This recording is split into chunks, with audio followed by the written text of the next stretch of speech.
Make your next design project more interactive by adding callouts. Callouts are like an extra layer of content, and they can be used with all graphics and shapes.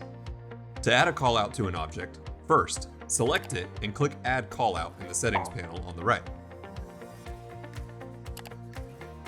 Once the callout appears, you can start typing right away. The text can be edited in the Settings panel on the right. If you want to add an image to the callout, click Add over here. You can then upload an image or look for one in the image library. Customize your image in the Settings panel. To quickly resize the image or the text box, just drag the corners inwards or outwards. You can do the same with the entire callout. From the Settings panel, you can adjust the positioning of the callout, choose how you'd like it to appear, change the layout of the callout, as well as enable fixed paddings and add a shadow. Give it a try. Head on over to Prezi.com and enhance your next Prezi Design project with callouts.